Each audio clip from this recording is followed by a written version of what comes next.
الحمد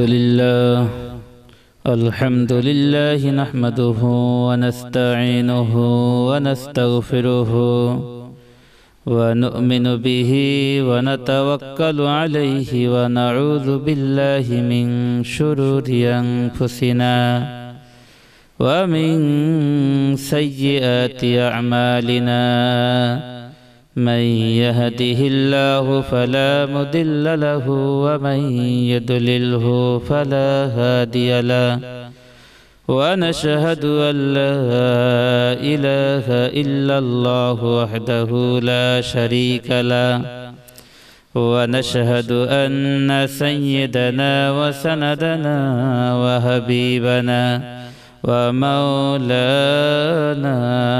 محمدا عبده ورسوله الذي أرسله بالحق بشيرا ونذيرا وداعيا إلى الله بإذنه وسراجا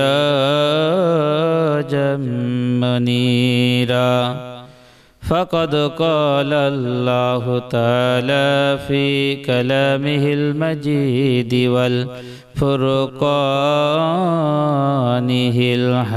الحميد أعوذ بالله من الشيطان الرجيم بسم الله الرحمن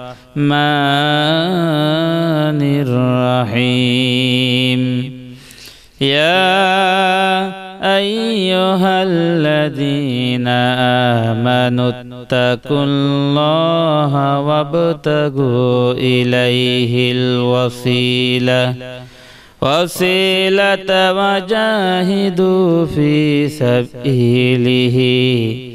في سبيله لعلكم تفلحون ভাইরা আমার, বন্ধুরা আমার, এমন একটি কোরআনের মাহফিল আমরা বসেছি। এমন একটি মাহফিল আমি আপনাদেরকে একটি গ্যারান্টি দিতে পারি, এখানে যতক্ষণ থাকবেন আপনাদের প্রত্যেকটা শ্বাস প্রশ্বাসের বিনিময় আল্লাহ রাব্বুল আলামিন 10-10টি করে নেকি লিখে দেবেন। বলুন সুবহানাল্লাহ। আরেকটি গ্যারান্টি আমি আপনাদেরকে দিতে পারি, এই মাহফিলে আপনারা যতক্ষণ থাকবেন আপনাদের আমল নামায় গোনা লেখা হবে না। কি গোনা লেখা হবে? গোনা লেখা হবে না, আপনাদের আমল নামায় শুধু সওয়াব লেখা হবে। আর আজকের মাহফিল যদি আমার আল্লাহর কাছে পছন্দনীয় হয়ে যায়, আবার আল্লাহর কাছে গ্রহণযোগ্য হয়ে যায়, এই মাহফিলের খাতিরে আমার আপনার জন্য জান্নাত হয়ে যেতে পারে। কথা বলেন ঠিক কিনা? ভাইরা আমার, বন্ধুরা আমার, এই কোরআনের দাম আছে না নাই? অল্প না বেশি? দুনিয়ার সব কিছু যদি বিক্রি করা হয়, এই কোরআনের কি দাম হবে ভাই? কি হবে? ভাইরা আমার, কোরআন পেলাম শ্রেষ্ঠ।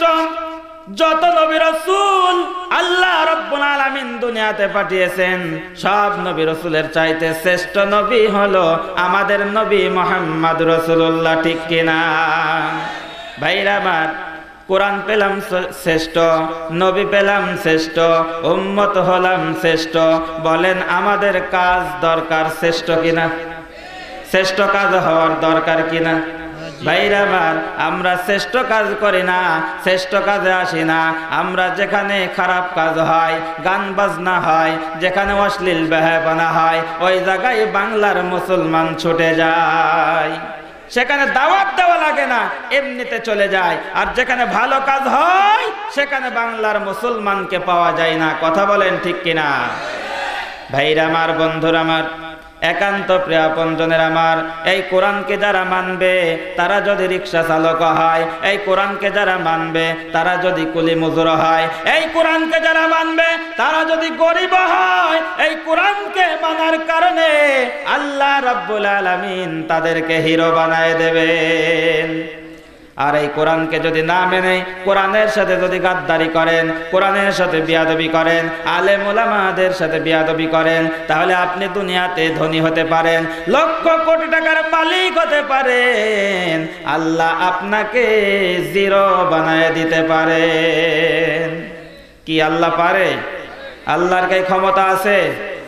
আল্লাহ কত হাজার বছর আগে এই কাজ করেছে। আবু জাহেলের মতন হিরোকে জিরো বানাই দিয়েছে, আর হযরত ওমরের মতন জিরোকে হিরো বানাই দিয়েছেন। এখন হয়তো আল্লাহ সে কাজ পারে না নাকি? নাউজুবিল্লাহ। আল্লাহর সেই শক্তি কি কমে গেছে? আল্লাহর সেই শক্তি আজও আছে। এটাই মুসলমানের অন্তরে বিশ্বাস রাখতে হবে। কথা বলেন ঠিক কিনা?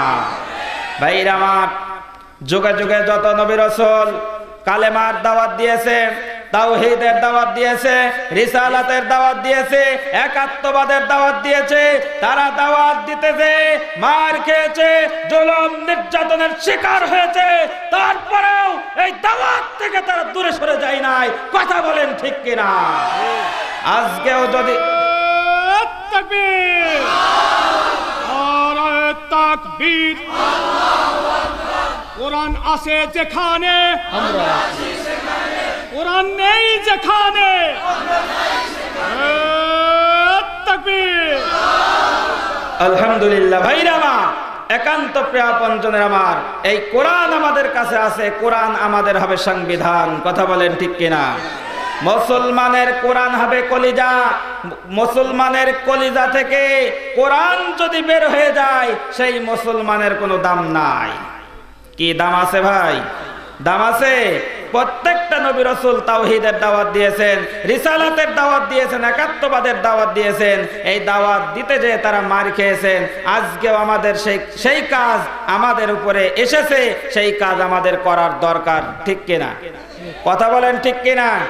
এই কাজ করতে যে কলিজার ফুটা ফুটা রক্ত যদি বাইর হয়ে যায়, এই কাজ করতে যে আমার আপনার জীবন যদি চলে যায়, জীবন চলে যাবে, তবুও বাতিল স্বৈরাচারীদের কাছে ঈমান বিক্রি করতে রাজি নাই। কি ঈমান বিক্রি করবেন? ঈমান বিক্রি করবেন? হযরতে বিলাল জীবন দিয়েছে কিন্তু ঈমান দেননি। কথা বলেন ঠিক কিনা? হযরতে খাব্বাব, খুবাইব তারা জীবন দিয়েছেন কিন্তু ঈমান দেননি। আমরাও সেই তাদের উত্তরসূরি, আমরা জীবন দিয়ে দেব কিন্তু ঈমানকে বাতিলের কাছে আমরা বেচে দিতে পারবো না। কথা বলেন ঠিক কিনা? এই জন্য আসুন, এই কোরআন এমন একটি কিতাব, এমন একটি মহাগ্রন্থ আল কোরআন। এই কোরআন যারা মানবে, কোরআনের সাথে যারা সম্পর্ক গড়বে, তাদেরই মান মর্যাদা ইজ্জত আল্লাহ বাড়িয়ে দেবেন। কথা বলেন ঠিক কিনা? কি আল্লাহ বাড়াতে পারেন? পারে তো? এই বিশ্বাস আছে তো? কাদের কাদের আছে? দুহাত তুলে দেখান। নারায়ে তাকবীর। আলহামদুলিল্লাহ। হাত নামান। ভাইরা আমার, বন্ধুরা আমার, এই কোরআনকে যদি প্রশ্ন করেন, কোরআন তোমার বাড়ি কোথায়, কোরআন কি বলতে পারবে? আমার পরিচয় যদি আপনারা না জানেন, তাহলে কি বলতে পারবেন? পারবেন না। কিন্তু কোরআনের পরিচয় যদি না জানা থাকে, কোরআনের হুকুমাত আমার আপনার যদি না জানা থাকে, কোরআনী আইন ও কানুন যদি না জানা থাকে, তাহলে কিন্তু আমরা সেই কথাগুলা বলতে পারবো না। কি ঠিক কিনা বলেন? ভাইরা আমার, একান্ত প্রিয় আপনজনের আমার, এই কোরআন এমন একটি কিতাব, কোরআনকে যদি প্রশ্ন করেন কোরআন তোমার বাড়ি কোথায়, কোরআন সঙ্গে সঙ্গে বলে দেয় বাল হুয়া কুরআনুম মাজিদুন ফি লাওহিম মাহফুজ। কোরআন বলে দেয় আমার বাড়ি লাওহে মাহফুজে। বলুন সুবহানাল্লাহ। কোরআনকে যদি প্রশ্ন করেন, ও কোরআন তুমি কোন মাসে নাজিল হয়েছ, কোন মাসে এসেছ, কোরআন সুন্দর করে তার ভাষায় বলে দেয় শাহরু রমাদানাল্লাযী উনজিলা ফীহিল কুরআন। কোরআন বলে দেয় মাহে রমজানে আমি দুনিয়ায় এসেছি। আবার কোরআনকে যদি প্রশ্ন করেন, কোরআন বুঝলাম তুমি মাহে রমজানে এসেছো, কোন সময়, রাতে না দিনে, তাও কোরআন তার ভাষায় সুন্দর করে বলে দেয় ইন্না আনজালনাহু ফি লাইলাতিল কদর ওয়া মা আদরাকা মা লাইলাতুল কদর লাইলাতুল কদরি খায়রুম মিন আলফি শাহর। কোরআন বলে নাই আমি লাইলাতুল কদরে রাত্রে দুনিয়ায় এসেছি।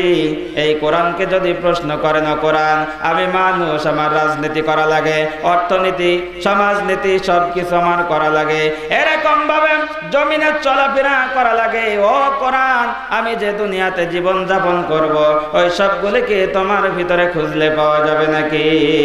কোরআন বলে দেয় ওয়া নাযালনা আলাইকাল কুরআনা তিবয়ানাল লিকুল্লি শাই ওয়া হুদাও ওয়া রাহমাতাও ওয়া বুশরা লিল মুসলিমিন। কোরআন বলে দেয় মানুষের জীবনে যা কিছু প্রয়োজন সব সমাধান দিয়ে দেয় আল কোরআন। বলুন সুবহানাল্লাহ। কি সব সমস্যার সমাধান কোরআনে আছে না নাই? আছে না নাই?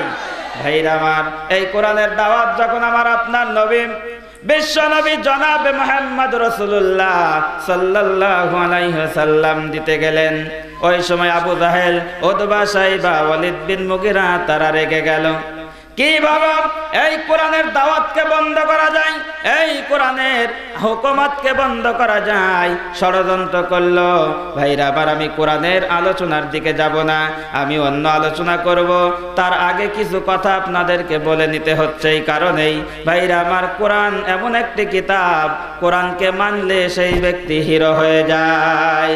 কোরআনকে মানলে তার সম্মান, মর্যাদা, ইজ্জত আল্লাহ বাড়িয়ে দেন। এই কথাটা বলার জন্যে আমি এই প্রসঙ্গ তুলে ধরেছি।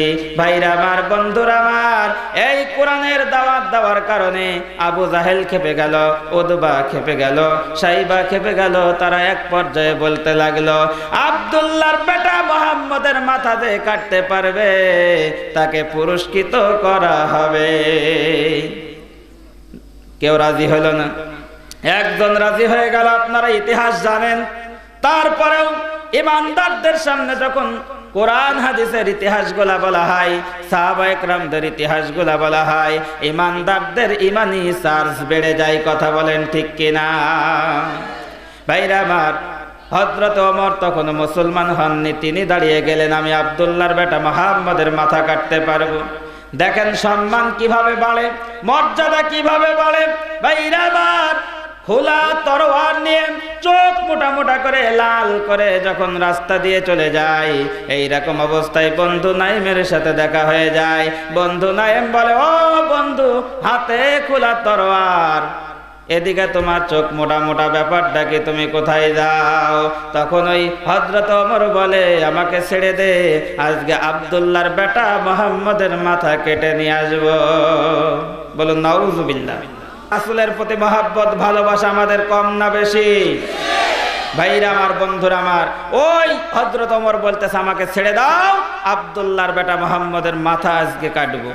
বন্ধু নাইম বলতেছে, বন্ধু, তুমি তো আব্দুল্লাহর বেটা মুহাম্মদের মাথা কাটবা, তোমার ঘর তুমি সামলাইতে পারো না, তুমি পর সামলাইতে যাও।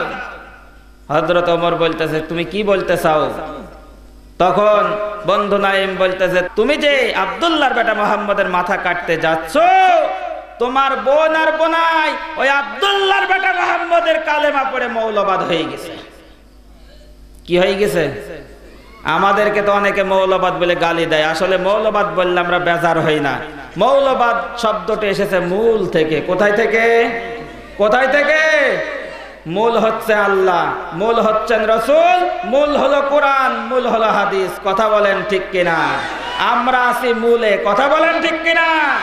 মৌলবাদ বললে আমরা বেজার হই না, কি ঠিক কিনা? ভাইরা আমার, যখনই বলতেছে তোমার বোন আর বোনাই ওই মুহাম্মদের কালেমা পড়ে মৌলবাদ হয়ে গেছে, বলেন হযরত ওমরের রাগ ছিল নবীর উপরে, রাগ কোথায় ঘুরে গেল? রাগ ঘুরে চলে গেল বোন আর বোনাইয়ের বাড়িতে। কথা বলেন ঠিক কিনা? অনেক মানুষ আছে দেখবেন নিজের ঘর সামলাতে পারে না, পর সামলাতে যায়। কথা বলেন ঠিক কিনা? অনেক মাতুব্বার আছে বাড়ির স্ত্রীর কাছে মুখ পায় না, মাসা এসে চায়ের দোকানে এসে খুব মাতুব্বারি ফলকায়। কি আছে না নাই? ভাইরা আমার, হযরত ওমর রাদিয়াল্লাহু তাআলা আনহু ওই সময় মুসলমান হননি, চলে গেলেন বোন আর বোনাইয়ের বাড়িতে। হুঙ্কার ছাড়লেন, হুঙ্কার ছাড়াতে বোন আর বোনাই কোরআন তেলাওয়াত করতেছিলেন, কোরআন তেলাওয়াত বন্ধ করে ফেললেন। ভাইরা আমার, হযরত ওমর বলে, ও আবু সাঈদ ও ফাতেমা, তোমরা যে গুনগুন করে কি পড়তেছিলে বলো। বলতে চাই না, ওই তরবারের উল্টা পিঠ দিয়ে যেই মার শুরু করে দিয়েছে, মারতে মারতে বোনের শরীর দিয়ে রক্ত বাইর হয়ে গেল। যখন রক্ত বাইর হয়ে গেল, বোন ফাতেমা ভাইয়ের পা চেপে ধরে বলে, ভাই এইভাবে যদি আমার স্বামীকে মারতে থাকো, আমার স্বামী মারা যাবে, আমি বিধবা হয়ে যাব। ভাইরা আবার বন্ধুরা আমার, হযরত ওমর বোনকে মার শুরু করলেন। বোনের গা দিয়ে যখন রক্ত বাইর হয়ে গেল, একটু মায়া জন্ম নিল, মায়া পয়দা হলো। চিন্তা ভাবনা করে, এত মারি, এত কষ্ট দিই, এত নির্যাতন করি, তারপরেও কেন কালেমা ছাড়ে না, কেন এই কথা বলে না, কেন মুহাম্মদের কালেমা ছাড়ে না, দল ছাড়ে না? ব্যাপারটা কি? ব্যাপারটা কি? একটু মনের ভিতরে মায়া জাগলো। বলল, তোমরা যে কালামে পাক তেলাওয়াত করতেছিলে একটু দেখাও, আমার হাতে দাও, আমি দেখতে চাই। তখন হযরতে ফাতেমা বলে, না না, তোমার হাতে দেওয়া যাবে না। তার কারণ হলো তুমি নাপাক, নাপাক মানুষ কখনো কোরআনে হাত দিতে পারে না। ওযু করো, গোসল করো, পাক পবিত্র হও, তারপরে তোমার হাতে দিয়ে দেব। ওযু গোসল করে পাক পবিত্র হয়ে যখন কোরআনের কপিটা হাতে পেলেন, দেখলেন হযরত ওমর মূর্খ ছিলেন না, শিক্ষিত ছিলেন, আরবি ভাষা জানতেন, কোরআনের ভাষা ছিল আরবি। হযরত ওমরের হাতে যখন কপিটি আসলো, হযরত ওমর পড়ল, তাহা মা আনজালনা আলাইকাল কুরআনা লিতাশকা। আল্লাহু আকবার বলেন। হযরত ওমর বলে, এত সুন্দর কালাম, এত সুন্দর বাণী আমি আমার জীবনেও পড়ি নাই। বলুন সুবহানাল্লাহ। এ কালাম কখনো মানুষের বানানি হতে পারে না, এ কালাম কখনো মুহাম্মদের তৈরি হতে পারে না। অবশ্যই এই কালামের মালিক একজন স্রষ্টা আছে। বলুন সুবহানাল্লাহ। হযরত ওমর এই কোরআনের কপি পেয়ে মন গলে গেল, বিশ্ব নবীর কাছে যে কালেমা পড়ে মুসলমান হয়ে গেল। মুসলমান হওয়ার পর ভাইরা আমার এমন সম্মান অর্জন করলেন, এমন মর্যাদা অর্জন করলেন, আমার নবী এক পর্যায়ে বলে দিলেন, আনা খাতামুন নাবিয়্যিনা লা নাবিয়্যা বাদি ওয়ালা রাসূলা। আমার পরে যদি আল্লাহ কাউকে নবী করে পাঠায়, হযরত ওমরকে নবী করে দিত। বলুন সুবহানাল্লাহ। বলেন, হযরত ওমরের মর্যাদা বাড়ল কিসের কারণে? কিসের কারণে? নবীর কাছে যাওয়ার কারণে, কোরআনের কাছে আত্মসমর্পণ করার কারণে। কথা বলেন ঠিক কিনা? এই কোরআন যারা মানবে তারাই হিরো হবে। হয় হযরত ওমর জিরো ছিল, কোরআনকে মানার কারণে আল্লাহ তাকে হিরো বানিয়ে দিলেন, সম্মান মর্যাদা বাড়িয়ে দিলেন। কথা বলেন ঠিক কিনা? ওই ওমর যে রাস্তা দিয়ে যেত, শয়তান 40 দিন সেই রাস্তায় হাঁটতো না। কথা বলেন ঠিক কিনা? যখন ইসলাম গ্রহণ করেছিলেন না, তখন কি এইরকম উপাধি পেয়েছিলেন? এই উপাধি পেয়েছিলেন? পাননি। কিন্তু ইসলাম গ্রহণ করলেন, সম্মান অর্জন করলেন, মর্যাদা বেড়ে গেল, শয়তান তাকে দেখে ভয় পেল। কথা বলেন ঠিক কিনা?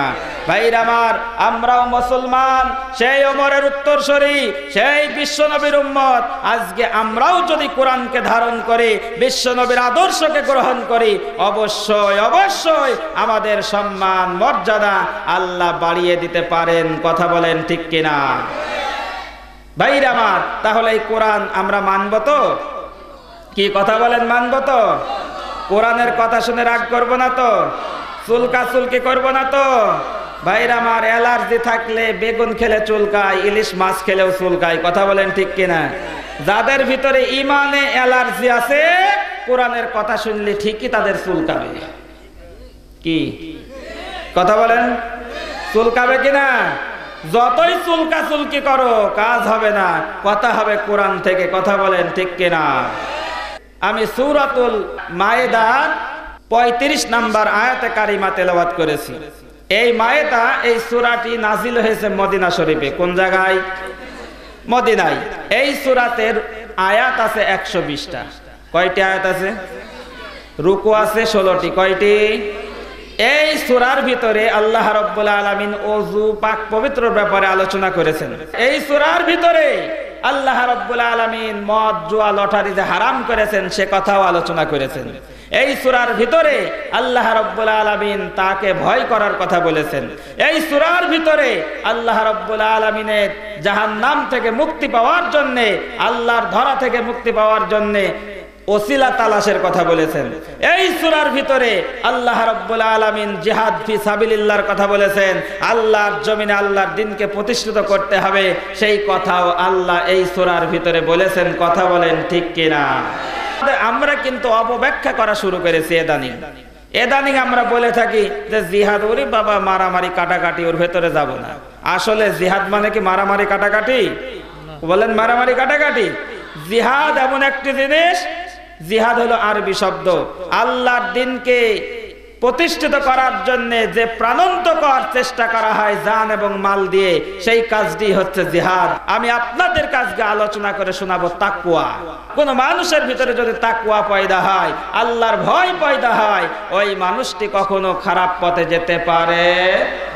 ওই মানুষটি কখনো সুদ খেতে, ঘুষ খেতে, ভাইয়ের জমিন জাল করতে, ইসলামী আন্দোলনের বিরোধিতা করতে কি পারবে? কথা বলেন। এই তাফসীর মাহফিলের বিরোধিতা করতে কি পারে? এক কথায় যার ভিতরে আল্লাহর ভয় আছে, ওই মানুষটি কখনো ইসলামের বিরুদ্ধে আচরণ করতে পারবে না। আল্লাহ রাব্বুল আলামিন কোরআনুল কারীমের ভিতরে এই সূরা মাইদার 35 নম্বর আয়াতে সুন্দর করে বলে দিলেন, ইয়া আইয়ুহাল্লাযীনা আমানুত্তাকুল্লাহ। আল্লাহ রাব্বুল আলামিন এখানে ইহুদি খ্রিস্টান মুসিবত কাউকে ডেকে বলেন নাই, এখানে আল্লাহ রাব্বুল আলামিন ঈমানদারদেরকে ডেকে বললেন, হে ঈমানদারেরা, আমি আল্লাহকে ভয় করো। কাকে ভয় করো? আল্লাহকে ভয় করো। যে ব্যক্তি আল্লাহকে ভয় করবে সেই ব্যক্তি কখনো মদ জুয়া লটারির পিছনে ছুটতে পারবে? ভাই কি কখনো পারবে নাকি? ভাইরা আবার আমার দেশে দেখেছি যখন যাত্রা, মেলা, থিয়েটার শুরু হয়, ওই সময় টিকিটের ব্যবস্থা করা হয়, বলা হয় যে কপাল যদি না হয় ফাঁকা, বেঁধে যাবে ভাগ্যের চাকা, 10 টাকার বিনিময়ে গুন্ডা মোটর সাইকেল পাওয়া যায়। অনেক নামাজি ফরাজি আছে, তখন ওই টিকিট কাটার জন্য ছুটে চলে যায়। কি যায় কি যায় না? আপনার এলাকার মানুষ হয়তো যায় না।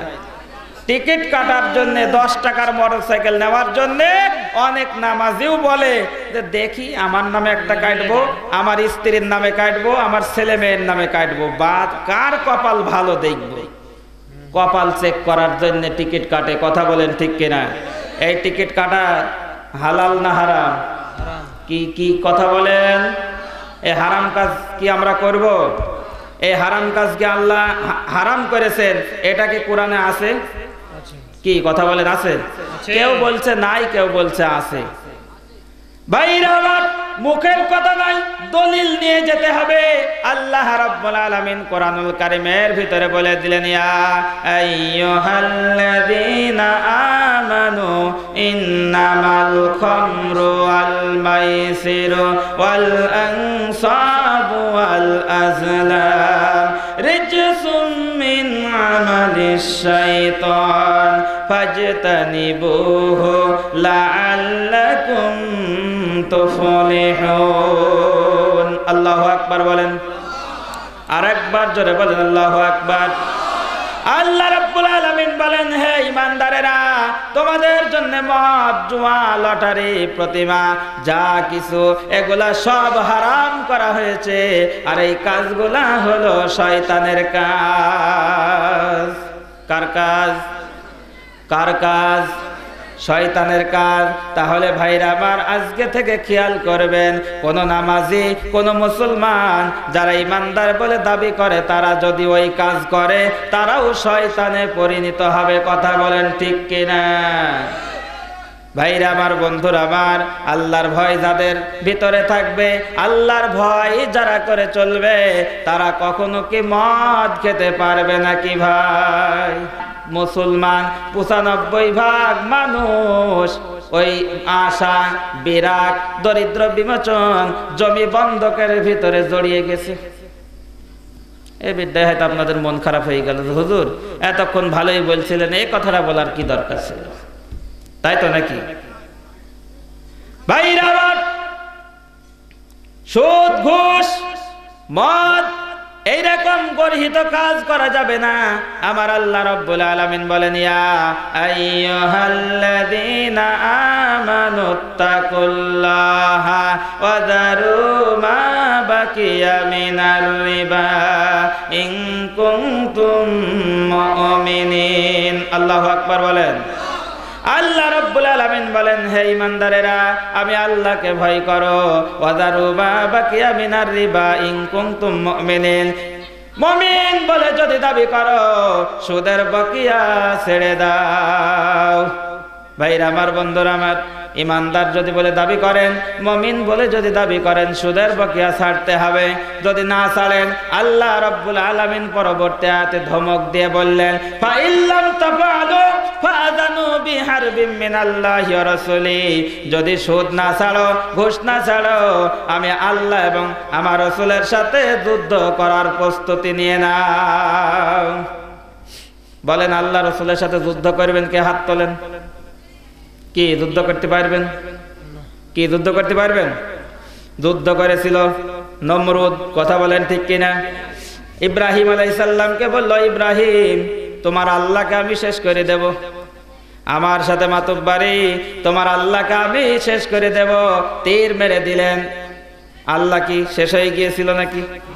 আল্লাহ বললেন, জিব্রাইল যা যা, তীরটা ধরে একটু রক্ত মাখিয়ে জমিনে ছেড়ে দে, নমরুদের কাছে পুষিয়ে দে, নমরুদ একটু আনন্দ করুক যে আল্লাহ শেষ হয়ে গেছে। ইব্রাহিমকে বলুক তোর আল্লাহ শেষ। বলেন ভাইরা আমার, এই তৃপ্তি পাওয়ার জন্যে, দেওয়ার জন্যে আমার আল্লাহ রাব্বুল আলামিন জিব্রাইলের মাধ্যমে রক্ত মাখিয়ে তীর ছেড়ে দিলেন। নমরুদ ভাবলো ইব্রাহিমের খোদা শেষ। আসলে কি আমার আল্লাহ শেষ হয়েছিলেন নাকি ভাই? কথা বলেন, শেষ হয়েছিলেন। ভাইরা আমার, আল্লাহকে শেষ করতে কেউ পারবে না। আমার আল্লাহ যাকে ধরবেন তাকে বড় কিছু প্রাণী দিয়ে মারবেন না, হাতি দিয়ে মারার দরকার নাই, কামান দিয়ে মারার দরকার নাই, সামান্য ন্যাংরা মশা দিয়েই যথেষ্ট। কথা বলেন ঠিক কিনা? ন্যাংরা মশাই যথেষ্ট। এই ন্যাংরা মশা ওই নমরুদকে মেরেছে এবং নমরুদ জুতা পিটাকে দুনিয়া থেকে বিদায় নিয়েছে। কথা বলেন ঠিক কিনা?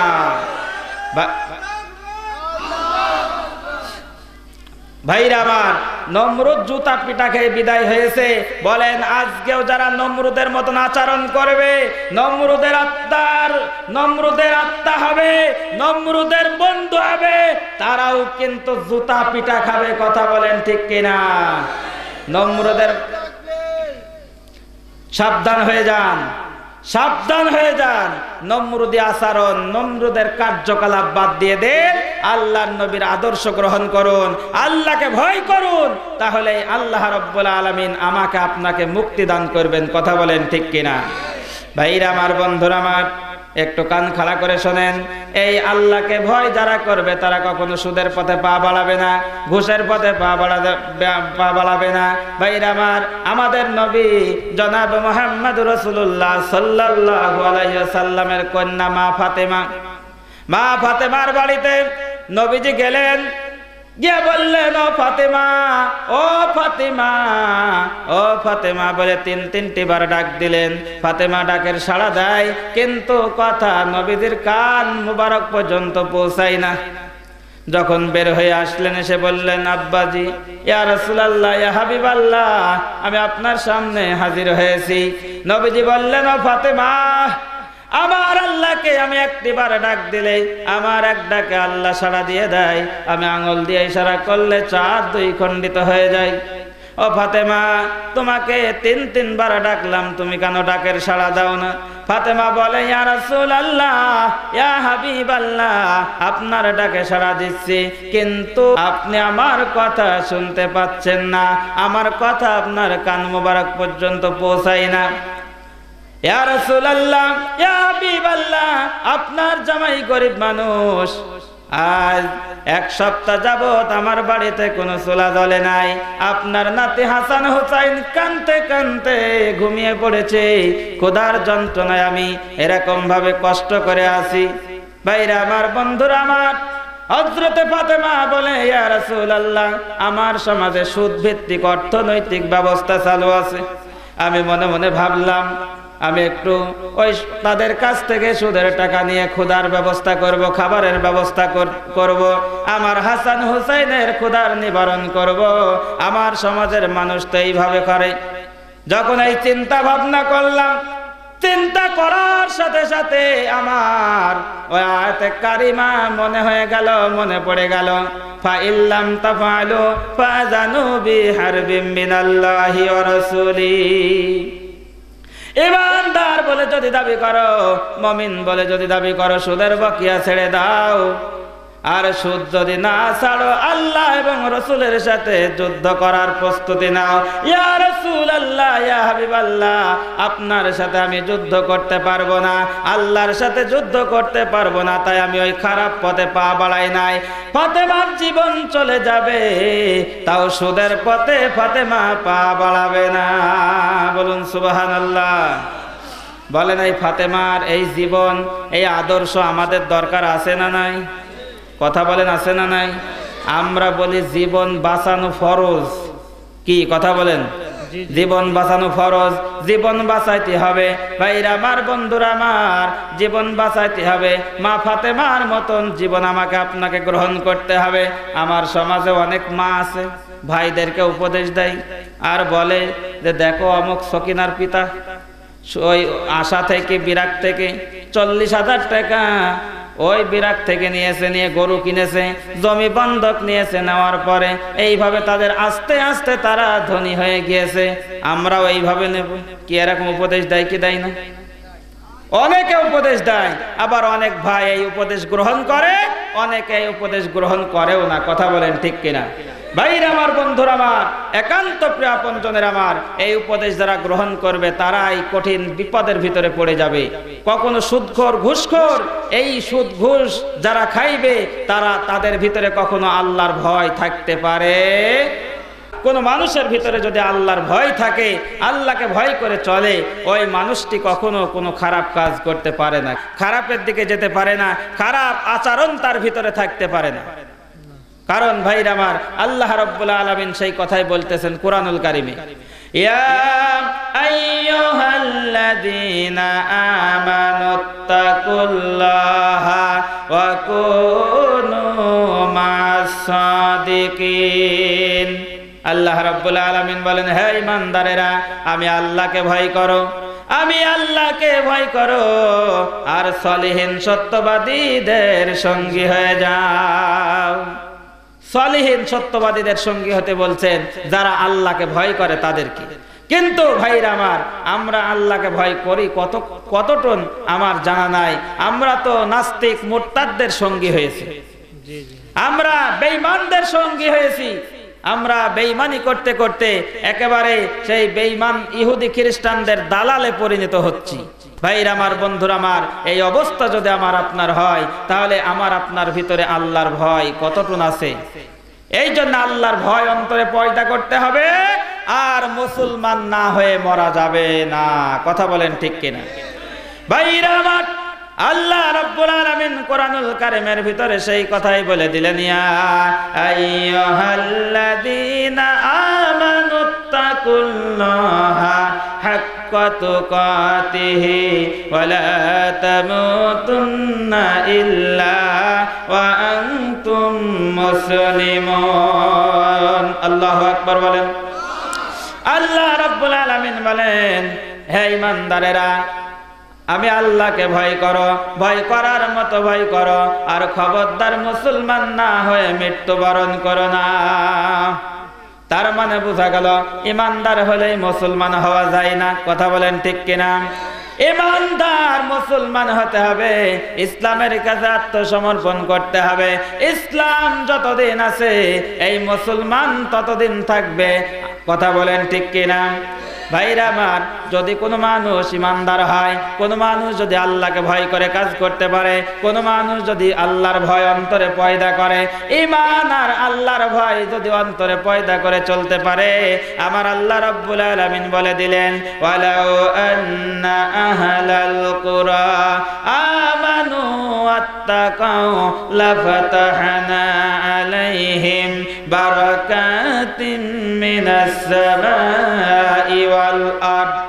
আল্লাহ রাব্বুল আলামিন বলেন, ও জনপদের মানুষেরা, ও গ্রামের মানুষেরা, ও শহরের মানুষেরা, তোমরা শোনো শোনো, তোমরা যদি আমি আল্লাহর প্রতি ঈমান নিয়ে আসতে পারো, আর ঈমান নিয়ে আসার পর আমি আল্লাহর ভয় অন্তরে যদি পয়দা করতে পারো, আমি আল্লাহর ভয়ের নীতি যদি অবলম্বন করতে পারো, তাহলে তোমাদের উপরে, তোমাদের জন্যে আমি আল্লাহ রাব্বুল আলামিন আসমান এবং জমিনের সমস্ত রহমতি বরকতি দরজা খুলে দেব। বলুন সুবহানাল্লাহ। তাহলে রহমতি বরকতি দরজা যদি পেতে হয়, তাহলে আল্লাহর ভয় অন্তরে পয়দা করতে হবে ঈমানের সাথে। কথা বলেন ঠিক কিনা? ঈমান নিয়ে আসতে হবে, আল্লাহর ভয় অন্তরে পয়দা করতে হবে। কোন মানুষের ভিতরে যদি আল্লাহর ভয় থাকে, আল্লাহকে ভয় করে কোনো কাজ করতে পারে, ওই মানুষটি যদিও গরিব হয়, আল্লাহ রাব্বুল আলামিন তাকে সিংহাসনে বসিয়ে দিতে পারেন। কথা বলেন ঠিক কিনা? যদিও ওই মানুষটি গরিবের বাড়ির মানুষ হয়, গরিবের ঘরের মানুষ হয়, তারপরেও তাকে প্রধান সেনাপতি, দেশের রাষ্ট্রপ্রধানের পুত্রর সাথে তার বিয়ের ব্যবস্থা করতে পারেন আল্লাহ রাব্বুল আলামিন। কথা বলেন ঠিক কিনা? ভাইরা আমার, আপনারা জানেন আমাদের দ্বিতীয় খলিফার নাম হচ্ছে হযরতে ওমর। কথা বলেন ঠিক কিনা? সেই ওমরের মর্যাদা সম্পর্কে কথা বলেছিলাম। বলেন, হযরতে ওমর এমন একজন মানুষ ছিলেন, ওই মানুষটার কি কোনো বডিগার্ড লাগতো? সেন্টি লাগতো?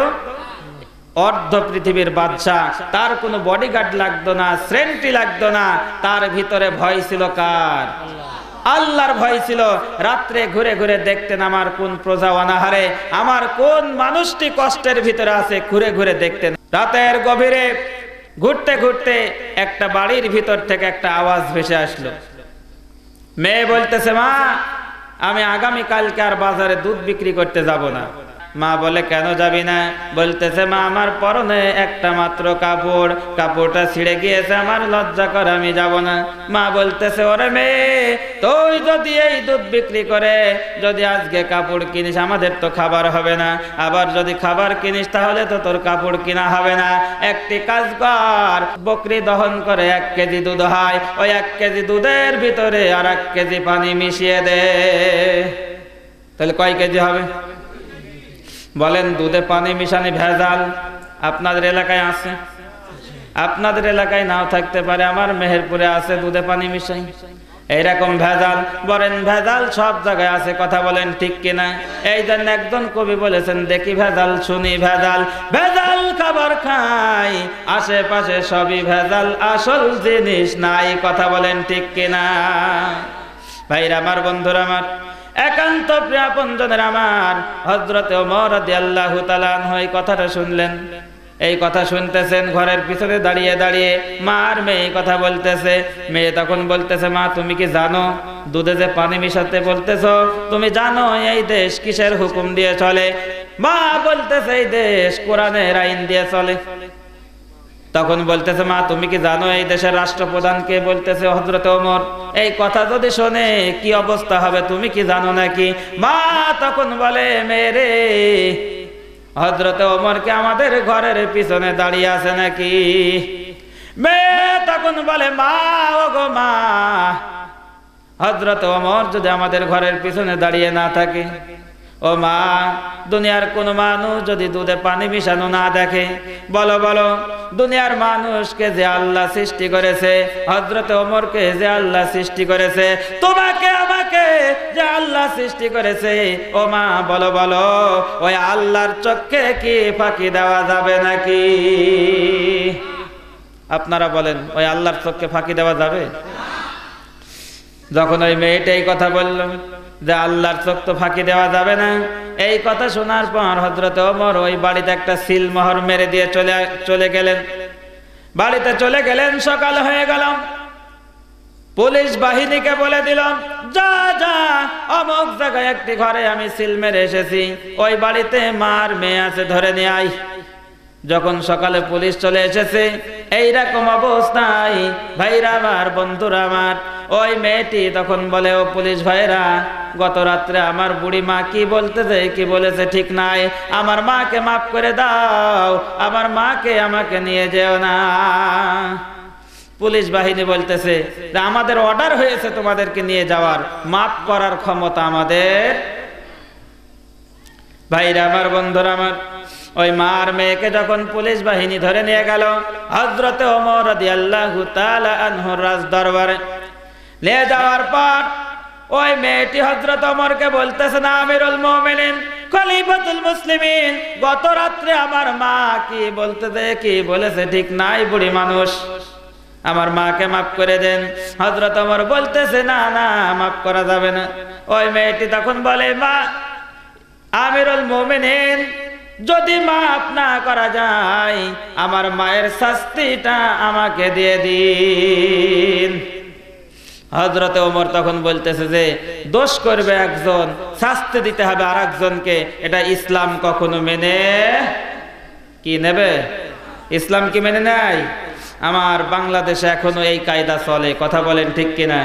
দোষ করে একজন আর কষ্ট পায় আর একজন, শাস্তি পায় আর একজন, কথা বলেন ঠিক কিনা? ভাইরা আমার, বন্ধুরা আমার, একান্ত প্রিয় আপনজনের আমার, হযরত ওমর বলতেছে, না, তোমার মা দোষ করেছে আর তোমাকে শাস্তি দিতে হবে, এটা কখনো হতে পারে না, তোমার মাকে সামনে পাঠিয়ে দাও। ওই বুড়ি মা সামনের দিকে চলে আসতেছে, হযরতে ওমরের হাতে চাবুক। ভাইরা আমার, চাবুক দেখে বুড়ি থরথর করে কাঁপতেছে।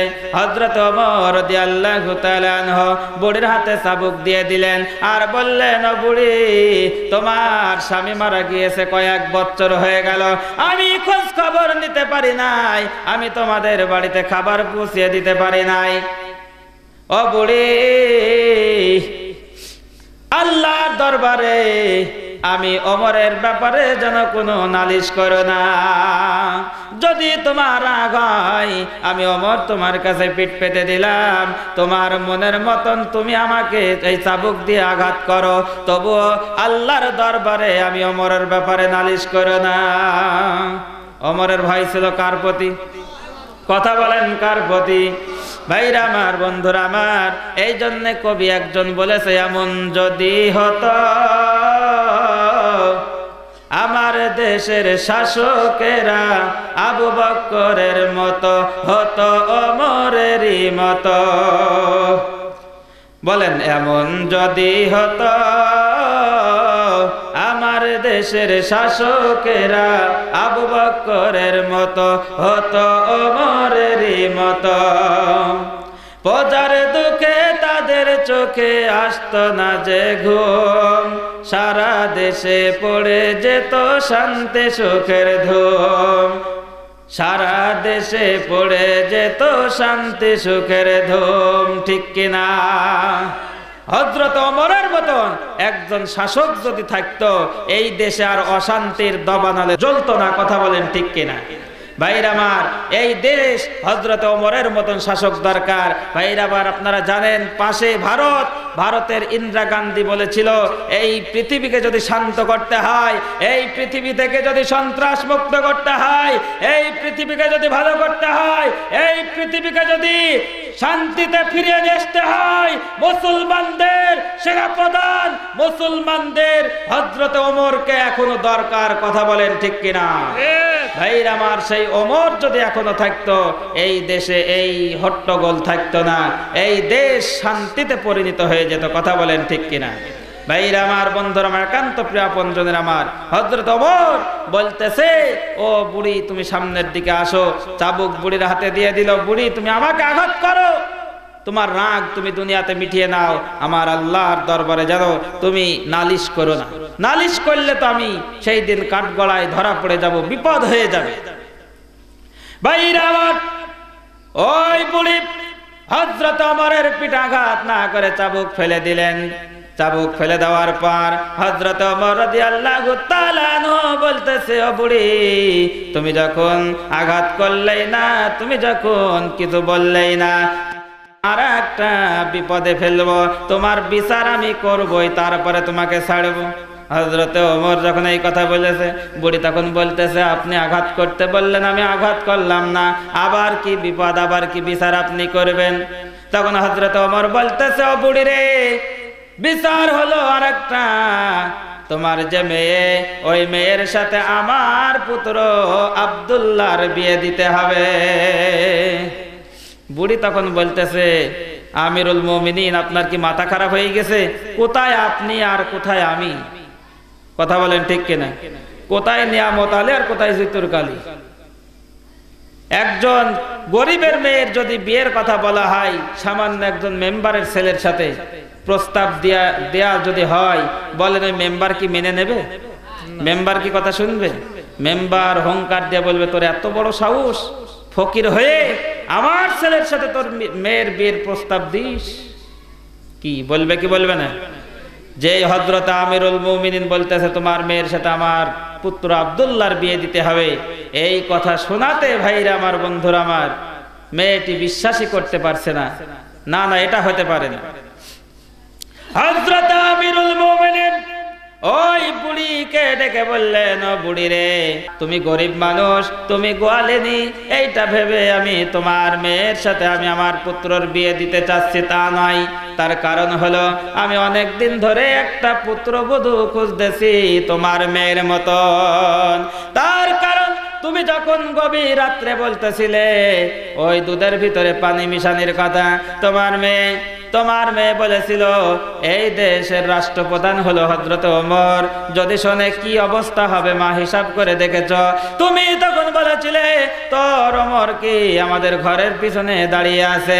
তখন ওই মেয়েটি বলেছিল, মা, আমাদের ওমর যদি ঘরের পিছনে দাঁড়িয়ে না থাকে, ওমরের চোখকে ফাঁকি দেয়া যাবে, দুনিয়ার মানুষ সবার চোখকে ফাঁকি দেয়া যাবে, কিন্তু বলো ওই ওমরকে যে সৃষ্টি করেছে, এই দুনিয়ার মানুষকে যে সৃষ্টি করেছে, তোমাকে আমাকে যে আল্লাহ সৃষ্টি করেছে, সে আল্লাহর চোখকে কি ফাঁকি দেওয়া যাবে?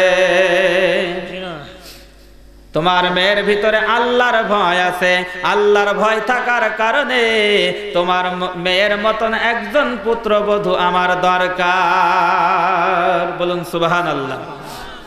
আমরা আমাদের পুত্রর বিয়ে ঠিক করলে আমরা আগেই দেখি মেয়ের বাপের জমি কয় বিঘা আছে। কথা বলেন ঠিক কিনা? মেয়ের বাপ টাকা পয়সা কত দিতে পারবে, মেয়ের চেহারা ভালো কিনা, কি কথা বলেন ঠিক কিনা? হিসাব করা হয় যে ভবিষ্যতে কয় বিঘা জমি পাবে, কিন্তু এটা হিসাব করা হয় না ওই মেয়েটা নামাজ পড়ে কিনা, কোরআন পড়তে পারে কিনা, আল্লাহ ওয়ালা কিনা, পরহেজগার কিনা, আল্লাহর ভয় অন্তরে আছে কিনা, এটা হিসাব করা হয় না। টাকা পয়সা বংশ বুনিয়াদের হিসাব করা হয়। কথা বলেন ঠিক কিনা? ওই বৌমা এসে আপনার পাতে ভাত বাড়বে, আপনি দেখবেন টাকা পয়সা লক্ষ লক্ষ টাকা বিয়ের সাথে বাগিয়ে নেবেন। আমাদের এলাকার এমন মানুষ আছে, যখন ছেলের বিয়ে আসে, মেয়ের বাবারা আসে, তখন বলে যে অমুক জায়গায় থেকে বিয়ে এসেছিল, তারা আমার সন্তানকে একটা মোটরসাইকেল দিতে চেয়েছিল, আমার সন্তানকে খাট দিতে চেয়েছিল, সোনার আংটি দিতে চেয়েছিল, নগদ 2 লক্ষ টাকাও দিতে চেয়েছিল। আমি দেই নাই। তার কারণ কি? যে ও আরো বেশি চাই। কথা বলেন ঠিক কিনা? কথা বলেন ঠিক কিনা? ওই খাট, ওই মোটরসাইকেল নেবেন, আপনার বৌমা এসে আপনার পা ধুয়ে পানি খাবে না, আপনার মাথায় লাথি মারবে। কথা বলেন ঠিক কিনা? আপনি ইসলামের গর্হিত কাজ করবেন, হারাম কাজ করবেন, আর সেই বিটার বউর কাছ থেকে এরকম ভাবে আদর নেওয়ার চেষ্টা করবেন, খেদমত নেওয়ার চেষ্টা করবেন। এটা কখনো হতে পারে? আপনাকে দেখতে হয়তো টাকা পয়সা নয়, চেহারা নয়, বংশ বুনিয়াদি নয়, আপনাকে দেখতে হয়তো যে মেয়েটার ভিতরে আমার যিনি পুত্রবধূ হবে তিনার ভিতরে আল্লাহর ভয় আছে কিনা, সে নামাজ পড়ে কিনা, কোরআন জানে কিনা। কথা বলেন ঠিক কিনা? ভাইরা আমার, বন্ধুরা আমার, একান্ত প্রিয় আপনজনের আমার, এই জন্য আমাদেরকে সব সময় আল্লাহর ভয় অন্তরে পয়দা করতে হবে। আল্লাহর ভয় আমরা যদি অন্তরে পয়দা করি তাহলে আমাদের জীবন ধন্য হয়ে যাবে, আমাদের সমাজ ভালো হয়ে যাবে। কারণ পুলিশ দিয়ে, বিডিআর দিয়ে, আর্মি দিয়ে, কুবরা দিয়ে কখনো সমাজ ভালো করা যাবে না। যদি মানুষের ভিতরে আল্লাহর ভয় পয়দা করা যায় তাহলে এই মানুষ ভালো হয়ে যাবে। এই মানুষ কিন্তু আল্লাহর ভয়ে তারা খারাপ কাজ, অশ্লীল কাজ সব ছেড়ে দেবে। আর আল্লাহর ভয় যদি অন্তরে পয়দা করা যায়, আল্লাহ বিপদ আপদ মুসিবত থেকে আল্লাহ রাব্বুল আলামিন তাদেরকে বাঁচিয়ে দিতে পারেন। কথা বলেন ঠিক কিনা? বিপদ থেকে আল্লাহ যে বাঁচাতে পারেন তার এই যে প্রমাণ আমি আপনাদেরকে দিয়ে দেব। অন্তত আধা ঘন্টার ভিতরে আমি শেষ করব। এই আধা ঘন্টার ভিতরে আমি প্রমাণ দিয়ে দেব যে আল্লাহর ভয় যদি অন্তরে থাকে, আপনি যদি বিপদে পড়েন, মুসিবতে পড়েন, আল্লাহ আপনাকে সেই বিপদ থেকে বাঁচিয়ে দেবেন। ভাইরা আমার, কোনো বানানি কথা নয়, বুখারী শরীফ থেকে বলতেছি। ভাইরা আমার, যদি কোনো মানুষের অন্তরে আল্লাহর ভয় থাকে, আর ভয় করে যদি কোনো মানুষ জমিনে জীবন যাপন করতে পারে, আল্লাহকে ভয় করে যদি চলতে পারে, আল্লাহ রাব্বুল আলামিন তাকে বিপদ থেকে বাঁচিয়ে দেবেন। ভাইরা আমার, বনী ইসরাইলের 3 ব্যক্তির কথা স্মরণ করেন। 3 ব্যক্তি এরকম ভাবে মরুভূমির ভিতরে চলতে চলতে ক্লান্ত হয়ে গেলেন। ক্লান্তি হয়ে একটা গুহার ভিতরে আশ্রয় নিলেন। নেওয়ার সাথে সাথে বিশাল একটা ঝড় শুরু হলো। ঝড় শুরু হওয়ার সাথে সাথে বিশাল একটা বড় পাথর এসে ওই গুহার মুখে আটকিয়ে গেল। ভাইরা আমার, বন্ধুরা আমার, ওই পাথরটা এত বড়, ওই 3 জনা পাথর সরিয়ে বের হয়ে আসবে এরকম কোনো ক্ষমতা নাই। ভাইরা আমার, একান্ত প্রিয় আপনজনেরা আমার, ওই পাথরটা এত বড়, গুহার মুখে আটকে গেল। দুনিয়ার কোনো মানুষ দেখে নাই। ওই গুহার ভিতরে 3 ব্যক্তি আটকিয়ে আছে। এখনকার মতন মোবাইল নাই যে মোবাইল করে বলবে অমক, আমি অমক জায়গায় গুহার ভিতরে আটকে আছি, আমি আটকে আছি, আমাকে এসে লোকজন নিয়ে এসে আমাদেরকে বের করে নিয়ে যাও। বলেন, এরকম মোবাইল ছিল নাকি সেই সময়? হ্যাঁ, ছিল নাকি? ছিল না। তারা গুহার ভিতরে আটকে পড়ে গেল। ওই সময় 3 জনা পরামর্শ করতে লাগলো। 3 জনা পরামর্শ করলো, ও ভাইরা, এখান থেকে যদি আমাদেরকে বাঁচতে হয়, আল্লাহর সাহায্য ছাড়া বাঁচা যাবে না। কি আল্লাহর সাহায্য ছাড়া বাঁচা যাবে? আল্লাহর সাহায্য ছাড়া বাঁচা যাবে না। তখন 3 জনা বলতেছে, তাহলে কি করতে হবে? একজনা বলল, কে কি ভালো কাজ করেছো, ভালো আমল করেছো? কি ভালো আমল করেছো? সে আল্লাহর কাছে ভালো আমলের ব্যাপারে, ভালো আমলের দ্বারা আল্লাহর কাছে মাপ চাও, ক্ষমা চাও, আল্লাহর কাছে সাহায্য চাও, আল্লাহ রাব্বুল আলামিন এখান থেকে বাঁচিয়ে দেবে। ভাইরা আমার, বন্ধুরা আমার, 3 ব্যক্তির ভিতরে প্রথম ব্যক্তি আল্লাহর কাছে ফরিয়াদ করলো, ওগো আল্লাহ, আমি জীবনে এমন কোনো ভালো কাজ করি নাই, একটি মাত্র ভালো কাজ করেছি আল্লাহ। আমার বাড়িতে একজন রাখাল ছিল। ওই রাখাল কাজ করতে করতে হঠাৎ আমার বাড়ি থেকে চলে গেল। হঠাৎ চলে গেল পারিশ্রমিক না নিয়ে। আমি অনেক খোঁজাখুঁজি করার পর যখন রাখালকে পেলাম না, আমি রাখালের টাকাটা আত্মসাৎ না করে, আমি না খেয়ে নষ্ট না করে ওই রাখালের টাকা দিয়ে একটি মাত্র বকরি কিনেছিলাম। আর ওই বকরিটা কেনার পর মাঠ ভরা বকরি হলো। ওই বকরি থেকে যখন মাঠ লোড হয়ে গেল বকরিতে, এইরকম অবস্থায় রাখাল এসে আমার কাছে বলল, গো মালিক, আমি আপনার কাছে টাকা পাবো, আপনি আমার টাকা দিয়ে দিন। এই মুহূর্তে রাখাল যখন আমার কাছে চাইলো, আমি রাখালকে বললাম, ও রাখাল রে, যা যা, ওই মাঠ ভরা বকরি সব তুই নিয়ে চলে যা। এই কথা বলার সাথে সাথে রাখাল বলতেছে, মালিক, আমি পাবো কোথায় আপনার কাছে একটা বকরির টাকা, আর আপনি মাঠ ভরা বকরি আমাকে দিতে চাচ্ছেন? আপনি কি আমার সাথে তামাশা করছেন না ঠাট্টা করতেছেন?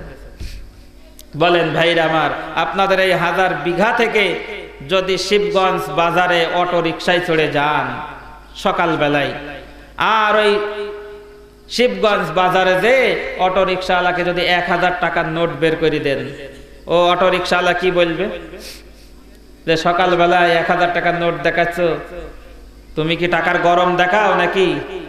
যদি বলেন যা তোকে দিয়ে দিলাম, ও বিশ্বাস করতে চাইবে ভাই? কি বিশ্বাস করতে চাইবে? বিশ্বাস যেমন করবে না। রাখালও কিন্তু বিশ্বাস করতে চাইছে না যে আমি পাবো একটা বকরির টাকা, আরে আমাকে মাঠ ভরা বকরি দিয়ে দিচ্ছে, ব্যাপারটা কি? দেওয়ার ইচ্ছা নেই। ওই মালিক তখন বলে, ও রাখাল রে, তুই আমার বাড়িতে থেকে চলে গিয়েছিলি পারিশ্রমিক না নিয়ে, আমি তোর টাকাটা নষ্ট না করে না খেয়ে টাকা দিয়ে একটি মাত্র বকরি কিনেছিলাম, আরো একটি বকরি থেকে মাঠ ভরা বকরি আল্লাহ দিয়েছে, এগুলা সব তোর, তুই নিয়ে চলে যা। এই কথা বলার সাথে সাথে ওই ব্যক্তি বলে, আল্লাহ, আমার রাখালের টাকা আমি আত্মসাৎ করি নাই, নষ্ট করি নাই, খেয়ে ফেলি নাই। আয় আল্লাহ, এই কাজটি যদি তোমার পছন্দ হয়, তোমার ভালো লেগে থাকে, আল্লাহ এই কাজের ওসিলায় আমাকে এই কঠিন বিপদ থেকে বাঁচিয়ে দাও। এই কথা বলার সাথে সাথে আল্লাহ রাব্বুল আলামিন তার কুদরতি হাতের দ্বারায় পাথরের একটি অংশ সরাই দিলেন। বলুন সুবহানাল্লাহ। ভাইরা আমার বলেন, এখনো আমার সমাজে অনেক মানুষ আছে, তারা মুনিশ খাটিয়ে নেয়, নিজের জমিনে কাজ করিয়ে নেয়, নিয়ে অনেক ঘোড়ায় টাকা দিতে চায় না। কি আছে না নাই? মেরে খাওয়ার ধান্দা করে ভাইরা আমার।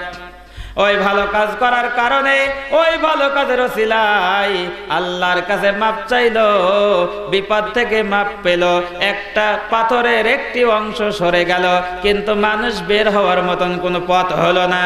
ভাইরা আমার, বন্ধুরা আমার, একান্ত প্রিয় আপনজনের আমার, 2 নম্বর ব্যক্তি আল্লাহর কাছে ফরিয়াদ করে, ওগো আল্লাহ, আমার এমন কোনো ভালো কাজ নাই, আমি গরিব মানুষ, কাজ করে খাই, যতক্ষণ কাজ হয় ততক্ষণ আমার বাড়িতে খাবার হয়। ওগো আল্লাহ, আমি একদিন কাজে গিয়েছিলাম, কাজ হলো না, আমি ফিরে বাড়িতে চলে আসলাম, এসে দেখলাম আমার বাড়িতে কোনো খাবার নাই, আমার স্ত্রী অনাহারে, আমার ছেলে মেয়ে অনাহারে, ক্ষুধার যন্ত্রণায় কাঁদতে কাঁদতে ঘুমিয়ে পড়েছে। আমার পেটে ক্ষুধা, আমার বুড়িমা ছিল, আমার বুড়িমা ছিল অনাহারে। আমার স্ত্রী যখন 1 পেয়ালা দুধ নিয়ে এসে আমার হাতে দিল, ওগো আল্লাহ, আমার স্ত্রীর মহাব্বত আমার কলিজায় জায়গা হলো না, আমার সন্তানের মহাব্বত আমার কলিজায় জায়গা হলো না, আমার ক্ষুধা আমার কাছে বড় হলো না। ওগো আল্লাহ, ওই 1 পেয়ালা দুধ আমার মাকে পান করিয়েছিলাম, আয় আল্লাহ, এই কাজটি যদি তোমার পছন্দ হয় আর ভালো, আল্লাহ গো, এই কাজের ওসিলায় এই কঠিন বিপদ থেকে তুমি আমাকে বাঁচিয়ে দাও। এই কথা বলার সাথে সাথে ভাইরা আমার, পাথরের দ্বিতীয় অংশ আল্লাহ সরাই দিলেন। বলুন সুবহানাল্লাহ। ভাইরা আমার, বন্ধুরা আমার, মায়ের খেদমত করলো, মাকে ভালোবাসার কারণে যদি বিপদ থেকে আল্লাহ বাঁচিয়ে দেয়, আজকেও যদি আমরা আমাদের পিতামাতাকে ভালোবাসি, মা বাবার খেদমত করি, তাহলে বলেন আল্লাহ কি আমাদের বিপদ থেকে বাঁচাতে পারে না? কি বাঁচাতে পারে না? সেই ক্ষমতা কি আল্লাহর আছে? সেই শক্তি কি আছে? হযরতে মূসা আলাইহিস সালাম আল্লাহর সাথে কথা বলতেন, ঠিক কিনা বলেন? তোর পাহাড়ে যেতেন কথা বলতে। হযরতে মূসা আলাইহিস সালাম তোর পাহাড়ে যে আল্লাহকে বলতেছে, ওগো আল্লাহ, আমি তো 12,000 নবীর সর্দার, আমার সাথে কে জান্নাতে যাবে একটু বলে দাও। আল্লাহ বলে, তোর সাথে এমন একজন জান্নাতে যাবে, সে হলো কসাই।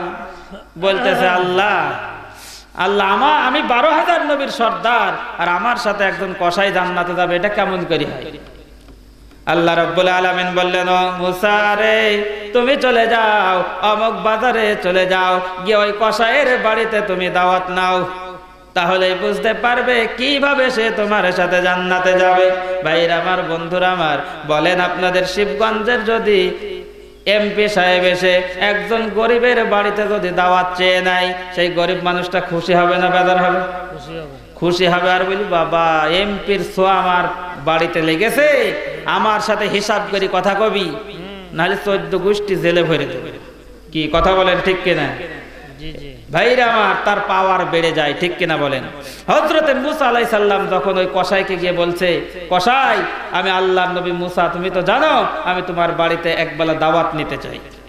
কসাই তো খুশি হওয়াতে ভালো ভালো গোস্তগুলি অন্যদিকে রেখে দিচ্ছে আর অন্যান্য গোস্তগুলি বিক্রি করে দিচ্ছে। মুসা আলাইহিস সালাম ভাবতেছে দাওয়াত নিলাম, মেহমান, এই জন্য হয়তো গোস্তগুলো রাখতেছে। ভাইরা আবার একান্ত প্রিয় পঞ্জনের আবার হযরতে মুসা আলাইহিস সালাম যখন তার কাছে এই দাওয়াত নিলেন, ওই ব্যক্তি ভালো ভালো গোস্তগুলি রাখে, অন্য গোস্তগুলি বিক্রি করে যায়। বিক্রি করা শেষ হয়ে গেল, এইরকম অবস্থায় মুসা আলাইহিস সালাম আর ওই কালো কসাই বাড়িতে চলে গেলেন। বাড়িতে যেয়ে হযরতে মুসা আলাইহিস সালামকে একটা কামরায় বসতে দিলেন, মেহমানখানায় বসতে দিলেন। বসতে দেওয়ার পর আর কোনো খোঁজ নাই, অনেকক্ষণ হয়ে গেছে, কোনো খোঁজ নাই। আল্লাহর নবী মুসা আলাইহিস সালাম ভাবতেছে ব্যাপারটা কি, মেহমান নিয়ে আসার খোঁজ নাই। একটু খেয়াল করে দেখতেছে ওই কসাই বাড়িতে যে তার মা ছিল পঙ্গু, অসহায়, মাকে গোসল করিয়েছে, রুটি বানাইছে, ওই গোস্ত রান্না করেছে। রান্না করার পর ওই গোস্ত আর রুটি মায়ের মুখে তুলে তুলে খাওয়ায়। খাওয়ার শেষে মা তখন বলে, ও বাবা কালো, এই হাত দুইটা একটু আল্লাহর দরবারে তুলে ধরো। আল্লাহর দরবারে যখন হাত দুইটা তুলে ধরা হলো, এইরকম অবস্থায় ভাইরা আমার ওই মা দোয়া করে, ওগো আল্লাহ, আমার কালোর প্রতি আমি রাজি খুশি হয়ে গেছি। ওগো আল্লাহ গো, আমার কালোকে আমাদের জামানার পাইকম্বার হযরতে মুসা আলাইহিস সালামের সাথে তুমি জান্নাতে দিও। বলুন সুবহানাল্লাহ।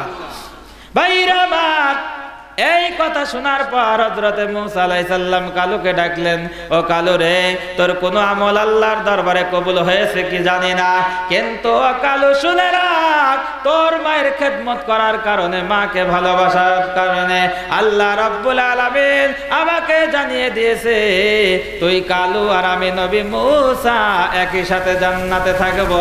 জোরে জোরে বলুন সুবহানাল্লাহ। বলেন, বানি ইসরাইলের একজন উম্মত আর একজন নবী যদি মাকে খেদমত করার কারণে ওই একজন নগণ্য উম্মত যদি নবীর সাথে জান্নাতে যেতে পারে, ভাইরা আমার, আজকে আমরা যদি আমাদের পিতামাতাকে ভালোবাসি, পিতামাতার খেদমত করি, পিতামাতার যদি এইভাবে ভালোবাসা দিই, ভাইরা আমার বলুন, আল্লাহ রাব্বুল আলামিন কি আমাকে আপনাকে আমার আপনার নবীর সাথে জান্নাতে দিতে পারে না? কি কথা বলেন, পারে? সেই ক্ষমতাকে আল্লাহর আছে? তাহলে পিতা মাতাকে ভালোবাসবেন তো? কথা বলছে না। ওই যে হুজুর, পিতা মাতাকে ভালোবাসতে হলে তো এখানে অনেক কিছু খরচ হবে। ভাইরা আমার, পিতা মাতা যদি ভালোবাসা দেন, আল্লাহ রাব্বুল আলামিন আপনার প্রতি খুশি হবে। কথা বলেন ঠিক কিনা? আল্লাহর ইবাদতের পর পিতা মাতার ভালোবাসার কথা বলা হয়েছে, পিতা মাতার খেদমত করার কথা বলা হয়েছে। আর নবীজি বলেছেন, হুয়া জান্নাতুকা ওয়া নারুকা, তোর মা বাপ তোর জন্য জান্নাত, আর তোর মা বাবার অসন্তুষ্টি তোর জন্য জাহান্নাম। তাহলে বলেন, মা বাপ যদি খুশি না থাকে, বেজার থাকে, নামাজ, রোজা, হজ, যাকাত করে কোনো কাজ হবে? কোনো কাজ হবে? তাহলে মা বাপকে ভালোবাসতে হবে। আর যাদের মা বাবা চলে গিয়েছে তাদের সেই মা বাবার জন্য দোয়া করতে হবে। মা বাবার জন্যে, মা বাবার বন্ধু বান্ধব যারা আছে তাদের সাথে ভালো ব্যবহার করতে হবে, তাদেরকে নিয়ে এসে খাওয়াতে হবে, বিদে আদায় করতে হবে, তাহলেও কিছু না কিছু আদায় হবে মা বাবার হক। কথা বলেন ঠিক কিনা? আর ও মায়েরা, তোমরা যদি শ্বশুর শাশুড়ির ভালোবাসো, শ্বশুর শাশুড়ির খেদমত করো, মা বাপকে ভালোবাসলে, খেদমত করলে যে সওয়াব হতো, শ্বশুর শাশুড়ির খেদমত ভালোবাসা দিলে ওই সওয়াব হবে। মা বাপ চলে গেলে কিন্তু আর পাওয়া যাবে না। মা বাবার দোয়া দরকার আছে, আছে না নাই বলেন? মায়ের পায়ের নিচে সন্তানের বেহেশত। এই জন্য আসুন, আমাদের মা বাপ যারা আছেন তাদের আমরা ভালোবাসবো, খেদমত করব। আল্লাহ রাব্বুল আলামিন আমাদের সকলকে সেই পিতামাতার খেদমত করার তৌফিক দান করুন। আমরা সকলে বলছি আল্লাহুম্মা আমিন। 3 নম্বর ব্যক্তি হলো আল্লাহর কাছে ফরিয়াদ করতেছে, ওগো আল্লাহ, আমার একজন বোন ছিল, চাচাতো বোন। ওই চাচাতো বোন অনেক সুন্দরী ছিল। আমার চাচাতো বোনকে অনেক দিন আমি কুপ্রস্তাব দিয়েছি, খারাপ প্রস্তাব দিয়েছি, কিন্তু আমার চাচাতো বোন রাজি হয় না। হঠাৎ একদিন বিপদে পড়ে আমার কাছে যখন আসলো, আমি তখন আমার চাচাতো বোনকে বললাম, ও বোন, আমি তোমাকে যে প্রস্তাব দিয়েছি সেই প্রস্তাবে যদি রাজি হও, আমি তোমাকে সাহায্য করতে রাজি আছি। বলেন, আমাদের সমাজে এমন মানুষ আছে, এমন মানুষ আছে, বিপদে পড়ে তার কাছে গেলে সুযোগে সদ্ব্যবহার করতে চাই। কি করতে চাই কি চাই না? ওই ব্যক্তিও শুধুকে সদ্ব্যবহার করলো, বলতেছে আমার প্রস্তাবে যদি রাজি হও তোমাকে আমি সাহায্য করতে রাজি আছি। ওই চাচাতো বোন যখন রাজি হয়ে গেল, নির্জনে যখন মিলামিশা হবে, ওই সময় ওই চাচাতো বোন বলতে আল্লাহকে ভয় করো, আল্লাহকে ভয় করো, কারণ আল্লাহ রাব্বুল আলামিন কোরআনুল কারীমে বলেছেন ওয়ালা তাকরাবুজ জিনা, জিনা করা তো দূরের কথা, জিনার ধারের কাছেও যেও না। কথা বলেন ঠিক কিনা? যখন বলো চাচাতো ভাই আল্লাহকে ভয় করো, ওই চাচাতো ভাই বলে ওগো আল্লাহ ওই সময় কেউ ছিল না, নির্জনে আমরা দুইজনাই ছিলাম। আল্লাহ যখন আমার ওই চাচাতো বোন বলল আল্লাহকে ভয় করো, ওই মুহূর্তে আমি আল্লাহু আকবার বলে চিৎকার মেরে ওই খারাপ কাজ থেকে দূরে সরেছিলাম। আল্লাহ এই কাজটি যদি তোমার পছন্দ হয়, তোমার ভালো লেগে থাকে, আল্লাহ এই কাজের ওসিলায় আল্লাহ তুমি আমাকে এই কঠিন বিপদ থেকে বাঁচিয়ে দাও। এই কথা বলার সাথে সাথে ভাইরা আমার, বন্ধুরা আমার, আল্লাহ রাব্বুল আলামিন ওই পাথরের তৃতীয় অংশ সরাই দিলেন। বলুন সুবহানাল্লাহ। ভাইরা আমার বলেন, ওই তিন ব্যক্তি আল্লাহর ভয়ে কাজ করেছে, আল্লাহ বিপদ থেকে তাকে বাঁচিয়েছে। আজকেও যদি আমরা আল্লাহকে ভয় করে কাজ করি, আল্লাহর হুকুম মেনে চলি, বলেন আল্লাহকে আজকে আমাদের বিপদ থেকে বাঁচাতে পারে কি পারে না? সবাই বলেন, এই বিশ্বাস আপনাদের আছে? কার কার আছে? দু হাত তোলেন একটু দেখান। কি আছে তো ভাই? বিশ্বাস আছে তো?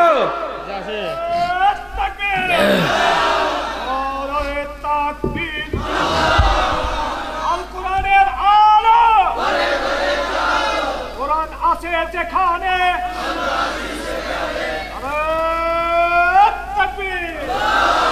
আমি আপনাদেরকে দোয়া দিয়ে, আমি গুনাহগার দোয়া চেয়ে আমার সংক্ষিপ্ত বক্তব্য শেষ করছি। আমা তৌফিক ইল্লা বিল্লাহ। আসসালামু আলাইকুম ওয়া রাহমাতুল্লাহ। একটু দরুদ ইব্রাহিম পড়ি। আল্লাহুম্মা সাল্লি আলা মুহাম্মাদ ওয়া আলা আলি মুহাম্মাদ কামা সাল্লাইতা আলা ইব্রাহিম ওয়া আলা আলি ইব্রাহিম ইন্নাকা হামিদুম মাজিদ। আল্লাহুম্মা বারিক আলা মুহাম্মাদ ওয়া আলা আলি মুহাম্মাদ কামা বারাকতা আলা ইব্রাহিম ওয়া আলা আলি ইব্রাহিম ইন্নাকা হামিদুম মাজিদ। আমরা সকলে দোয়া করি আল্লাহুম্মা আমিন। রব্বানা যালামনা আনফুসানা ওয়া ইল্লাম তাগফির লানা ওয়া তারহামনা লানাকুনান্না মিনাল খাসিরিন। আয় আল্লাহ তাআলা, এশার পর থেকে নিয়ে এ রাত গভীর পর্যন্ত আয় আল্লাহ আমরা তিনজন তোমার গুনাহগার বান্দা কোরআন ও হাদিস থেকে আলোচনা করেছি। আয় আল্লাহ যা আলোচনা হয়েছে, যা তেলাওয়াত হয়েছে, আয় আল্লাহ ভুল ত্রুটি তুমি দয়া করে মাফ করে দাও। রব্বুল আলামিন যা সওয়াব দিয়ে থাকো, সওয়াবগুলিকে লক্ষ কোটি কোটি গুণ বাড়িয়ে দিয়ে বিশ্ব নবী রাহবার কামলিওয়ালা দানদানহারা রক্ত ঝরা এতিম নবী রওজা মুবারকে পৌঁছিয়ে দাও। রব্বুল আলামিন বাবা আদম থেকে এ পর্যন্ত যত মুমিন মুমিনাত গহীন অন্ধকার কবরে শহীদ হয়ে গেছে, আল্লাহ সকলের মুবারকে হাদিয়াটুকু পৌঁছিয়ে দাও। আর রব্বুল আলামিন আল্লাহ তাআলা আমরা এখানে যারা হাত তুলেছি, রব্বুল আলামিন আমরা গুনাহগার আর তুমি রহমান। আমাদের গুনার দিকে না তাকিয়ে তোমার রহমতের দিকে তাকিয়ে আমাদের সকলের জীবনের গুনাহ খাতা মাফ করে দাও। আর রব্বুল আলামিন আমরা এখানে যারা হাত তুলেছি জানি না আমাদের মধ্যে হতে অনেকের আব্বা অনেকের আম্মা দুনিয়া থেকে বিদায় নিয়ে চলে গেছে। আয় আল্লাহ সেই মা বাবার কবরকে তুমি জান্নাতের টুকরা বানিয়ে দাও। আমাদের দাদা দাদি নানা নানি আত্মীয় স্বজন শ্বশুর শাশুড়ি যারাই গহীন অন্ধকার কবরে চলে গেছে, আয় আল্লাহ তুমি তাদের সকলকেই মাফ করে দাও। রব্বির হামহুমা কামা রব্বায়ানি সাগীরা ওয়া কুর রব্বির হামহুমা কামা রব্বায়ানি সাগীরা। ইয়া রব করমতু मगर करे ओ बादे जुबा को जो दिल पर असर करे रब्बना तकब्बल मिन्ना इन्नका अंतस समीउल अलीम व तुब अलैना या मौलाना इन्नका अंतत तव्वाबुर रहीम सुब्हान रब्बिका रब्बिल इज्जति अम्मा यसिफून व सलामुन अलल मुरसलीन वल्हम्दुलिल्लाहि रब्बिल आलमीन वजल आखिर कलिमतिना इंदल मौत ला इलाहा इल्लल्लाहु मुहम्मदुर रसूलुल्लाह सल्लल्लाहु अलैहि वसल्लम। अस्सलामु अलैकुम व रहमतुल्लाहि व बरकातुहू। वालेकुम अस्सलाम।